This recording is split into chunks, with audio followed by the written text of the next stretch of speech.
YouTube, welcome back to my channel. This is TCTN. My name is Dion. This here is Vanilla Mint Chapstick. We start the majority of our videos with chapstick or Tillamook because Tillamook, we chilling over here.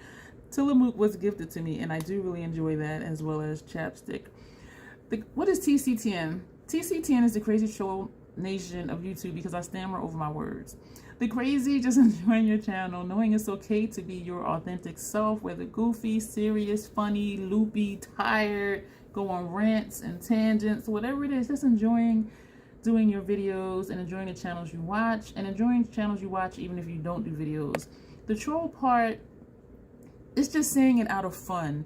Because watching videos, you need to use this brand, you need to use this tool, you have to use this brush. If you don't, your makeup is never going to be elevated. You have to do such and such. Look, if you want to say I'm a troll because I don't do what you say, I will be a troll because I know I'm bomb. And so troll is just setting the standard for yourself, not letting the beauty community set the standard for you. Use whatever you want to use, however you want to use it, because you need to be satisfied with your makeup. And know that your makeup rocks. Look, if you're confident in it, you rock.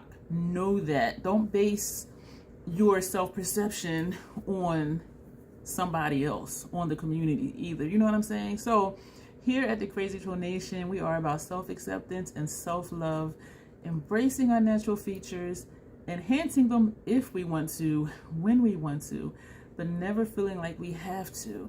And just like now, quite often you'll see me do videos with no face paint on. I just have on skincare because my face is my face. I love me. This is what it is, and it is okay. Did I say self-acceptance, self-love, embracing? Yeah, I do curse. I do curse on my channel sometimes because I do curse in real life sometimes. If you're new here, thank you for clicking on to see this video of my top brushes in each category. I do have a cheat. Maybe not. We'll see. And if you've been here before, thank you for coming back. I appreciate each and every one of you. So getting into this video, I thought about, okay, what are my top brushes in each category? I think I've done something like this before, but sometimes preferences change. So today it's the end of June 2023. I'm not even gonna say what date. I think it's the 26th, I think. Don't quote me on that. And before I get into what my brushes are, I would like you to know, if you don't, I only use synthetic brushes. But you need goat hair, fox hair, this hair, mixed hair. My skin has an allergic reaction to natural hair brushes. And if you've been here, you've seen my makeup. Does my makeup look like I have to have natural hair brushes? So again, use what you want to use or use what you can use and just rock it. So yes, all of my brushes are synthetic.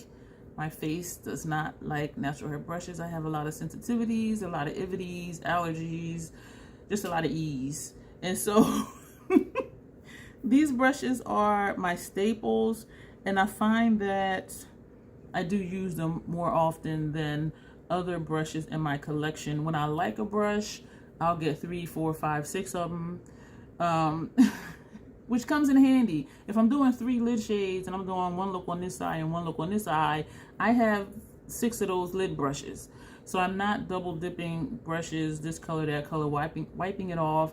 I don't have a color switch, which I enjoy not having a color switch because I will go back with the brush with, you know, my center lid shade on it, not adding any more shade on the brush, but just using it to further blend without adding more shadow. So for me, it comes in handy not wiping off the color, because then I would have to go in and dip in the color and put it on, then it's too much, yada yada yada yada yada. But it's up to you. If you want a color switch, they are really handy, or if you don't have a lot of brushes, you know, they really do come in handy. But for me, if I like a brush, I'm getting more.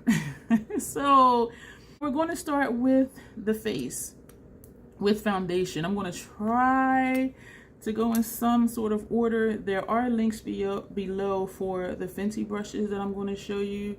This brush here, I should put a link for this down below too. It'll be a link down below for this as well. This is an E.L.F brush. This is a buffing foundation brush. This brush, it used to be $6, now it's $7. When I bought them years ago, they were $7, maybe like a year ago. They last me about 6 months, 6 to 8 months before they start to fall apart. But because they're only $7 now, like, I don't care. If I get 6 months out of it, I'm content with that. And one of the 2 I had left out of the 3 I purchased, it fell apart. So this was the last one. Ulta had a sale or a coupon like they always have, and so I bought 2 more. I love this for foundation, and also if I do my primer first and then foundation. For my Fenty primer and foundation, I put the Fenty primer on a palette, put the foundation on top, smush it together, and then put it on my face. But this brush, and again, this is the E.L.F buffing foundation brush. This brush, I have no problems with putting on my foundation and even patting in under my eye. Some people swear by sponges. Sponges do not work for me. All they do is lift my foundation. All they do is lift my concealer. And I don't know if it's because I'm not using a lot of it. Because for me, a sponge, not only does it lift my foundation and concealer, it also absorbs. And so it would just pick it up. Even though the sponge would be damp, it would just pick up the product off of my face.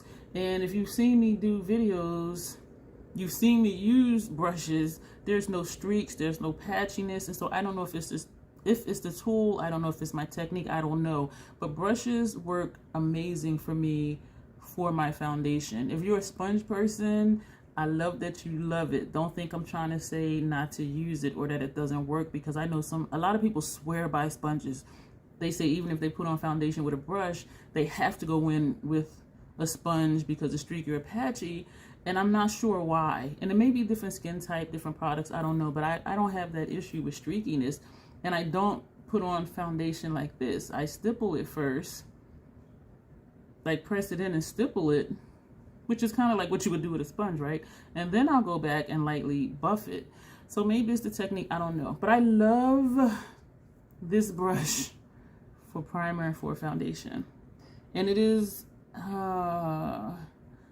my go-to. I will say this is my #1 go-to brush for primer and foundation. So we have our foundation and we're going to put on powder. I'm showing you this brush. This is a Scott Barnes. Let me back up. This is just a domed shape, regular, everyday foundation brush. There's nothing special about it. It's not particularly dense, but it's not flimsy either. And you see when I'm pushing it down, only the top of the bristles are bending. The brush I picked for my to set my under eye and for powder all over my face, this is a Scott Barnes number 64 brush. It's the type of brush that matters, not the brand. This I like because it's tapered. And it is a fluffy brush, but it's not flimsy. And you'll see with this one as well, only from here up is bending. It's not a flimsy brush, meaning this whole thing, unless I put pressure, is bending. So this is great for, and again, it's tapered. So the tapered, that's where I can just press powder to set my concealer.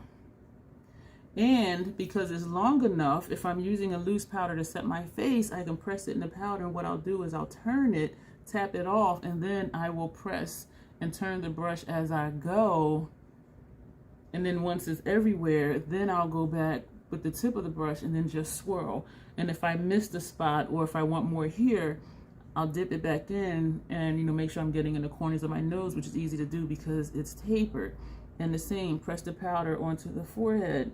And if I need to sweep, then I'll go back and I'll sweep. That's why I really like this brush, both for setting under eye, which is initially what I purchased it for, but then I find it works for all over setting powder. I can use the tip of the brush to do my contour, come around here, come along the jawline, and get into my 5-head, sweep my bronzer or contour across here. This is an all-purpose brush for me as far as face. I can use the side of the brush, tap on my blush. I can use the tip of the brush, put on highlighter. So if you only have one brush and you're like, I don't know what brush to get, where I can use for under eye powder, powder to set my face, for my bronzer, contour, my blush, my highlight, this type of brush may work for you. Just a tapered face brush, long enough where you can use the sides, for your face. And I have a chubby face. I have a big face. If your face is smaller than mine, you may be able to use a brush that's not as tall. And this is maybe almost 2 inches long, but that gets this entire area. So that's why I picked this brush for under eye, all over setting powder, contour, bronzer if I want to, blush, and highlight. But specifically under eye and to set my face. Because I do have other fluffy brushes I love for setting powders, but I said I can only pick one because I don't want to keep cheating in my own video. For bronzer, I tried this brush. This is the Fenty 190. I love this so much I bought some more. It'll be a link below, and the links are to the Fenty website, I believe, because she often has 25% to 60% off, and that's when I buy extra of her stuff that I like. This brush, this is unlike any other bronzer brush that I've seen, because you see how it dips in here and it dips in here and it comes to a point, and it's also angled.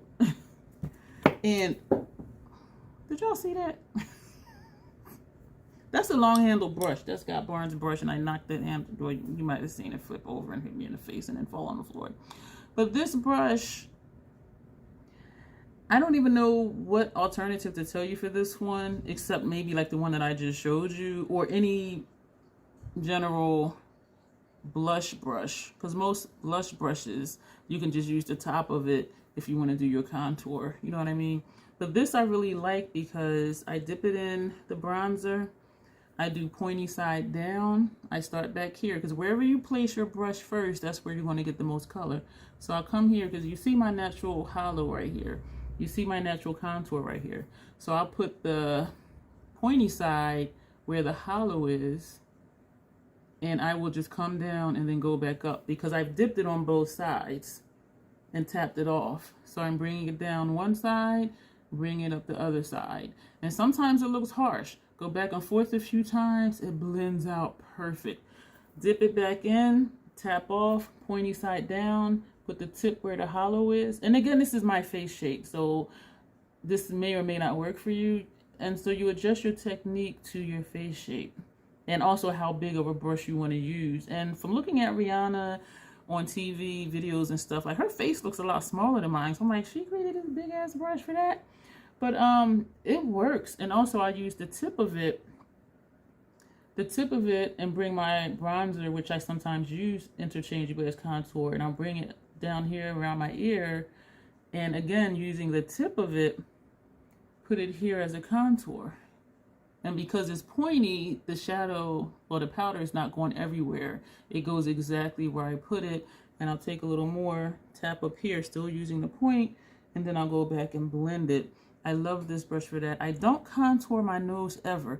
I have a big ass nose. It's my nose. It's okay. I love it. But if you did contour your nose, you could even use this because it is pointy and contour your nose. Embrace y'all features. Embrace your features. Don't feel like you have to be chiseled and snatched, because who said you need to look like that? You look how you look. Love how you look. But anyway, if you did contour your nose, I do think this would be good for that, but I don't contour my nose. So I do love this for bronzer and contour. And the next two are Fenty brushes as well. This is the blush brush. This is the number 125 face brush. The reason I love this brush is dense, but it's not too dense. And all of her brushes to me are just super soft. And, excuse me, the reason I purchased extra one of these, I think I have 6 of them. Do I? I have at least 4. Is because these fit in my Hourglass palettes without touching other shadows. Versus using a big fluffy brush and you're like, you're trying to get this shadow, this blush, but then it's crossing over. So that's why I got more of these, because they fit perfect in here. But aside from that, as far as just blush in general, I dip it in and I start back here and I tap it. And then I just tap it everywhere I want it. And then if I want to go back and blend in circular motions, I will, did I say that funny? I will do that. And this is good for this. This is good for the Hourglass powders, House Labs powders, my I don't know what I was going to say, Pat McGrath blushes, This works well, you know, House Labs Mark. This works for every brush I've tried it with, and it is just so soft. And the blushes I use are pigmented, but they blend out very well, and this is really good for that. And what I was saying about not having an alternative for this shape of a brush, there are times when I'm feeling lazy, and I'll just pull out like 3 of these, and I'll do bronzer. Come along here, come along my chin, put it in my 5 head in the corners, and then sweep it across. I'll get a clean one, put on the brush, put that on. Take another clean one and use the sides of it and do my highlight. So this could also be an entire face brush. And so it depends on the size of your face, what look you're going for. Because unlike this one that comes to a point where you can really be detailed and where you want your line, this one you're not going to get that line because it's not pointed, it's thicker. And so it depends on what you want to do. But you can use this for contour and bronzer and for blush and turn it on the side and use it for highlight if you want to. So yeah, that's that one. This one is another Fenty brush. I do use this for highlighter, and it is the number 120, and it does say highlight on it. This is the same exact shape as the bronzer brush. The same exact shape, it's just a lot smaller.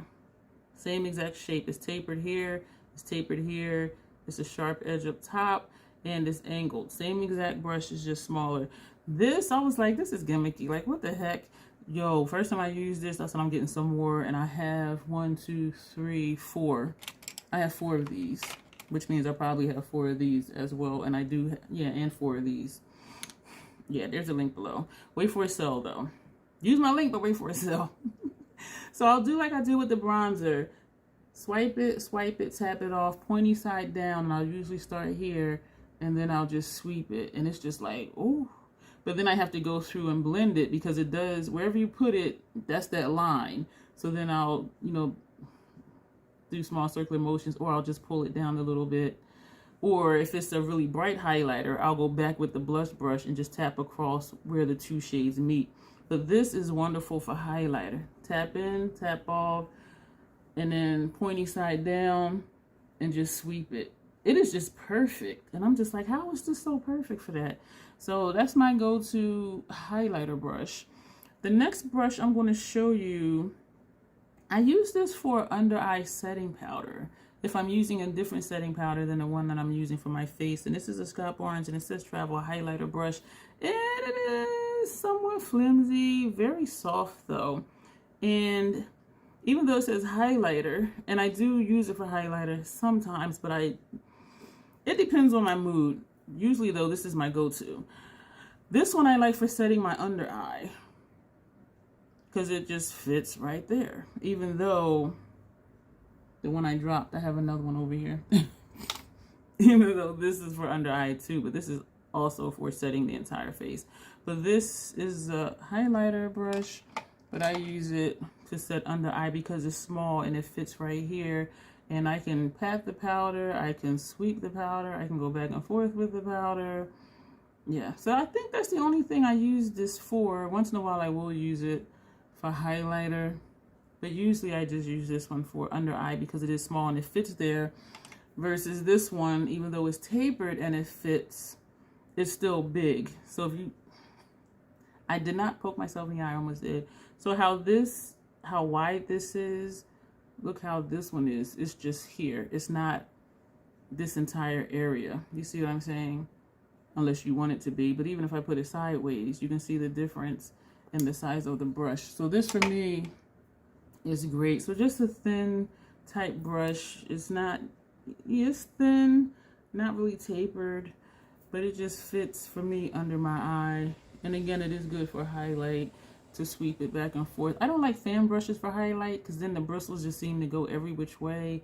Where this one, it maintains the shape. It doesn't bend up and twist and turn.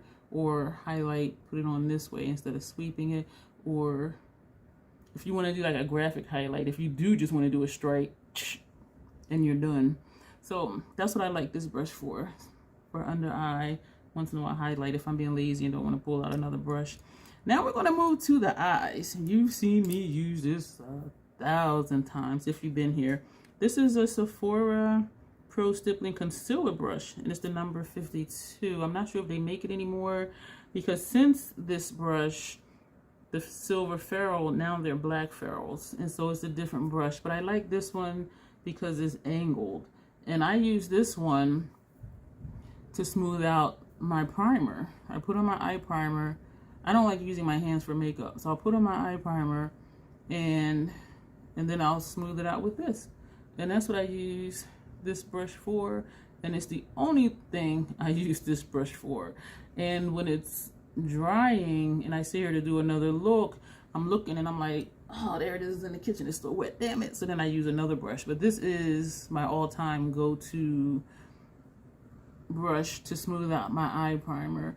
And also if I'm using, sometimes if I'm using a shadow base, but sometimes not, because it is pretty wide. And for shadow bases, if it's a dark color, I want to have more control, so I want to have a smaller brush. But this is perfect for me. Just an angled eyeliner brush, angled concealer brush. Another one, just to give you an alternative, especially because they don't make this anymore. This is a Real Techniques brush. It's a Real Techniques or Technique? Real Techniques brush. And this says crease prep brush. So this is a crease brush, but because I like that angle shape, this is more domed, the Real Techniques, but it's angled. If this one is wet, it's still drying, I will use this one to smooth out my primer. It's just something with the angle part that allows me to get into my inner corner and make sure I'm getting the primer there. And then along my lash line, I can use the tip of it to make sure I'm getting along my eyebrows. And so, yeah, so just an angled eyeliner brush, an angled concealer brush, even though, yeah, this does say concealer brush. So just an angled brush to blend out my concealer. If you use your hands for makeup, you don't even need a brush for your primer. Did I just say concealer? I did. For your primer, because a lot of people do just use their fingers. So we have our primer on. We're going to back up here because I had this with the eyeshadow brushes. This is a Dose of Color shader brush, and I purchased this specifically to blend out concealer. It's just a regular shader brush, just a regular shader brush. I use this to blend out concealer, that's all. And I purchased this one specifically for that, and it works really well for that. And so this goes to the intro. Use whatever tool that you want to. This is an eyeshadow shader brush, and I use it to blend out my concealer. That's one of the joys in using synthetic brushes. You don't have to use a certain brush for a certain product. Synthetic brushes, you can use them for liquids, creams, or powders. It doesn't matter.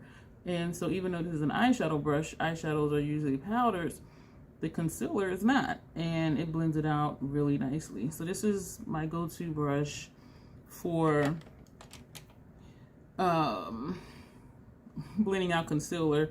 And this is just a Real Techniques brush, and this says concealer brush actually, but if you look at it, they're the same. The Real Technique one is a little wider and a little shorter, but it works exactly the same. And actually it feels more dense than the Dose of Colors, which means this may absorb product, I'm not sure. But if this one, I think I have two of them, if these are wet from washing, I will use the Real Techniques one. But the Real Techniques one is not my go-to. This one is my go-to for concealer. So back to the eyes. We have our primer on. I was tossed between my Hourglass number 3, which I love, and the Fenty 230, which says blending. And it depends on the shadow I'm using, but I'm going to tell you why I picked this one over the Hourglass number 3. The thing I don't like about these is that over time they stain, and there's just nothing you can do about it. And trust me, like, I've been going at it, trying to clean it, and it just gets to a point where it's just not going to look clean, even though it is. It just stains after time. And some of the shadows I use are extremely pigmented, and so they want to stain. But the reason I chose this one is, even though it says it's a blender, it does work for me for blending. I take my lid shades up into my crease, which is here, which you don't see. Where your socket is, that's the crease. Because of all this puffiness and because of the hood, as this is called, my lid is hooded. My mobile lid, which is here to the crease, is hooded. So I have hooded lids.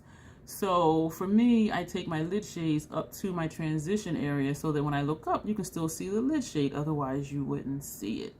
So that's why I do use this for blending.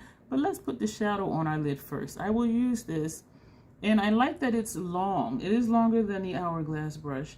I like this one because it's long. It's very soft. I can swipe it in the shadow, put the shadow on the lid. If I'm doing two different lid shades, okay, the first shade we're taking up to our transition area. And because it's long, the color doesn't transfer over to the other side of the brush. And so I'll use the other side, swipe in the shadow, and put that on the other half of the lid. And then I'll blend back and forth, flip the brush over, blend back and forth. And I can turn it sideways and blend up here, which is my transition area, which is where my lid shades are. So that's another way that I can blend. And that's why I like this brush. Even though it is a blending brush, I use it for packing, and then I can turn it sideways and blend because it gets this entire area right here. So it gets my transition area, and because my lid shades are up here, it blends my lid shades. And so this and the Hourglass are my go-to lid brushes, and it depends on the type of shadow I'm using. If I'm using a powdery shadow, I will most likely pick up the Hourglass brush because it's a little more dense than this. Or if it's a creamy shadow, like Natasha Denona's Creamy Matte or Cream to Powder, I'll use the Hourglass because it's more dense. But if it's just like a regular powder eyeshadow, I will grab for this one. Excuse me, my throat is feeling scratchy. And so again, I'll pack the color on and then turn it sideways and do the blending. For shimmer shades, if I'm layering a shimmer on top of my lid shade, my throat is really hurting all of a sudden. And it's not the type of shimmer shade that has a lot of fallout. For instance, the Salem Cosmetics Forest Heart palette, those shimmer shades in there, they're really creamy. This brush right here is short and is dense. This is great for creamy shadows, and I do use these for Natasha Denona's Creamy Matte and Cream to Powder shadows as well. Because it's dense, it's going to pick up a lot of the shadow, and because it's small, it's going to place it right where I want it. If I'm doing outer corner, just tap, tap, tap, tap, and push, and it goes right where I want it. Use the tip of the brush, put some, upper transition, and then go through and blend it. If I'm doing a halo look, I may use this brush because I can get right into the inner corner to put that color there. If you want to, use the tip of it to do under your brow bone. So this brush I used when I'm layering shades because it is dense, as I said, so it picks up a nice amount of product, and it just works really well. This is an E.L.F V27, by the way. Did I say what the other ones were? Yeah. So that's what I will use that brush for, and it is my go-to brush if it's a dense shadow or a creamy shimmer shadow.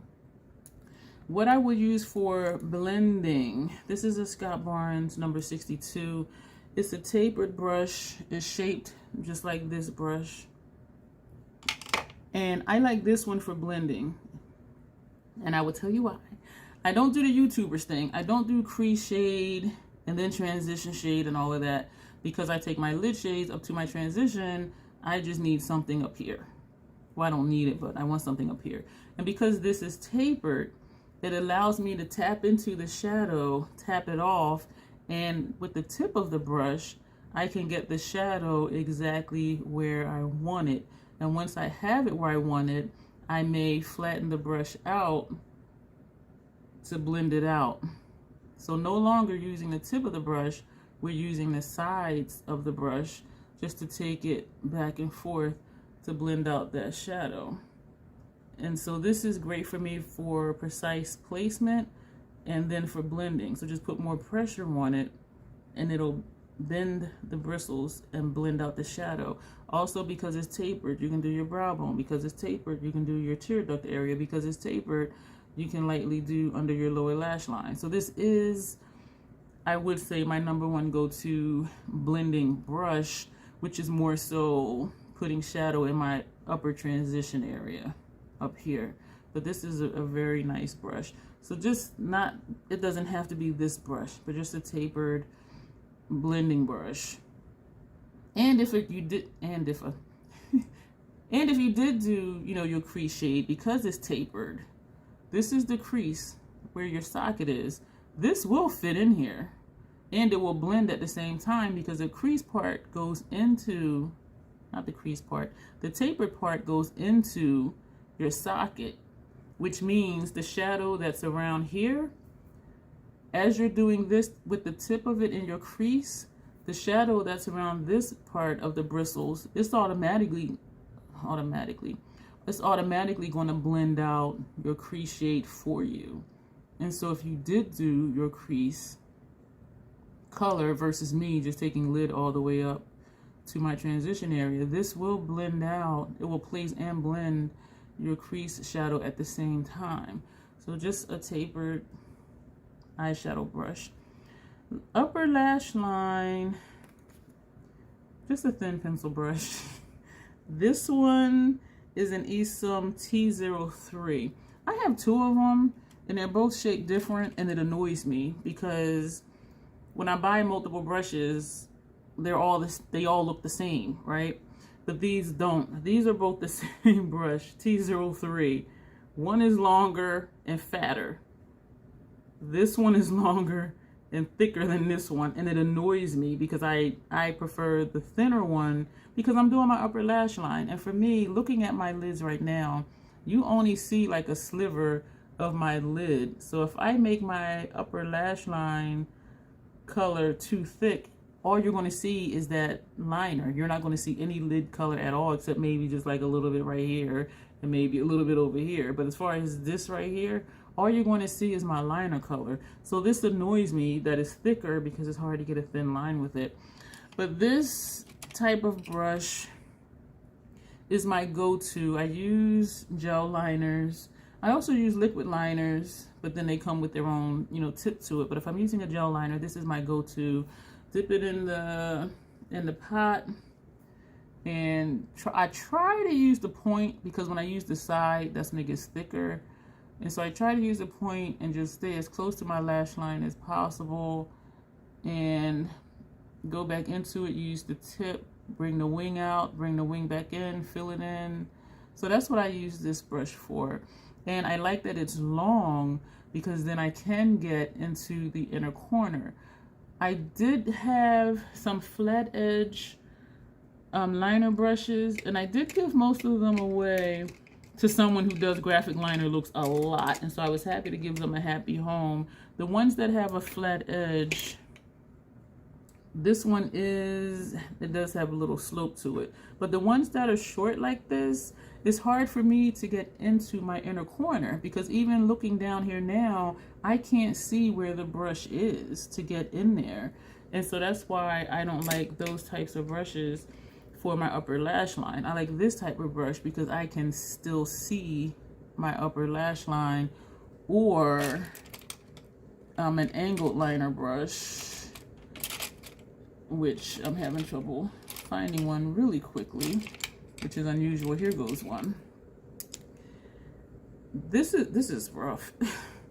Or an angled eyeliner brush. And the thing that I used to love about the angled eyeliner brushes is because how with this one, you have to come behind your lash line. You have to, I guess, like go on the side of your eye, where you have to kind of like look off the side of your eye to make sure you get behind your lashes. A brush like this one, you can just put it right here, and because it's angled, you don't have to turn the brush. I still do out of habit, but you don't have to. You can just go straight across. Because it's angled, it's going to go behind your lashes, excuse me, without you having to turn the brush. So these are nice too. This brush is coarse and I don't like it. I'm throwing that away right now. You know what? Well, I'll see if I'll just keep it where it was. But that's why I like this one. And I did have another angled one, but this is my go-to eyeliner brush because, as I said, I can see the inner corner. I just have to be sure to just use the tip of it. Otherwise, if I go sideways, it'll get thicker, which isn't a problem when I get to out here and do the wing. But for this part right here, particularly, if it's too thick when I look up, all you're going to see is the liner. You're not going to see any of my eyeshadow. I look tired. And I can tell because this eye looks droopy when I'm tired. Anyway, lower lash line. We're almost done. This is a Fenty number 220 precision brush, and it is tapered, and it comes to a point. So it's tapered. It's like a rectangular shape, and it's tapered. I love this for lower lash line because I can use the tip of it and just place the shadow on my lower lash line, and then I can turn it sideways to blend the color down, to just blow it out a little bit. Also, excuse me, so rude, troll. And also you can use it for your tear duct area, and you can use it for your brow arch. And if you wanted to, if you do graphic liner, you can use it for that, or to do your outer V. It says precision brush, so anything that you want to do with precision, you can use this brush. I have tried it for outer V, but my go-to with this is lower lash line because I can place it and blend it with the same brush. So that is my brushes. So we have just a dome-shaped foundation brush, bronzer brush, blush brush, highlighter, set under eye concealer, set the face with this brush, blend out our eyeshadow primer with this brush, blend out our concealer. I know I did that backwards again. Blend out our concealer. We already just put our eye primer on. Pack on our shadow, then turn it sideways and blend the lid shades out into the transition area. To top the lid shade with a creamy shadow or a shimmer, use the small dense packer brush. Use a tapered blending brush for precision to place the shadow where you want it. Put more pressure on it, let the bristles bend, and that'll blend out your transition shade. Upper lash line, thin pencil brush for gel liners, and you can put that on. And also graphic liners, if you do different lines in different places, this type of brush is really great for that as well. I'm still practicing graphic liner. Lower lash line, tapered triangular brush. Get close to the lash line if you want a thin line. If you want to blow it out, you place it and then turn it, and it'll blend it and bring it down at the same time. That is it for this video. Let me know what you think of these brushes. Do you have go-to brushes? Do you have multi-purpose brushes, like how this one can be your bronzer, your contour, and your blush, and your highlight? A brush like this to set under eye and to set your entire face. Even this for foundation. You can also still pat out your concealer. You know, let me know what your go-to brushes are. Upper lash line, do you prefer the thin pointy pencil brushes or the angled ones? And lower lash line, what do you do for that? Some people just use, you know, whatever brush they use for their lid shade. They'll just take the tip of the brush and run that under there too. So you don't have to have different brushes for different things, because most brushes, especially synthetic brushes, you can use them for 2, 3, 4 different things. You know what I'm saying? And so let me know the answers to those questions. Let's have a discussion below. If you have any recommendations, you know, share that down below as well so we can help each other out. I don't know about y'all, but even when I watch other people's videos, I do read their comments. And sometimes I do start chit-chatting with, you know, someone else, because I'm commenting to their comment, and then they comment back and we have a discussion. And so it's not just you talking to me. I will definitely answer you back, but also helping each other out if someone's wanting to know about a particular brush or a particular brush brand. And so let's just be helpful. Thank you for being here. Let me know your thoughts on these types of brushes, not necessarily the brand of brush. And remember, there is a lot of information below. Thank you for being here. And if you're still here, feel free to subscribe. If you're not, click like. If you do YouTube videos, you know, share my videos on your channel, on your community tab. You know, join if you would like to do that, or super thanks if you would like to do that. And I think that's everything. Share, like, subscribe. Yeah, that's all the stuff. That's all the things. We do all the things here because we're trolls, and we are so happy to be trolls. I'm stammering. Let me go. Thank you. I appreciate each and every one of you. And as always, self-acceptance, self-love, that is the Crazy Troll Nation way. And remember, you are friggin' amazing. Do not forget it. You will see me in the next video.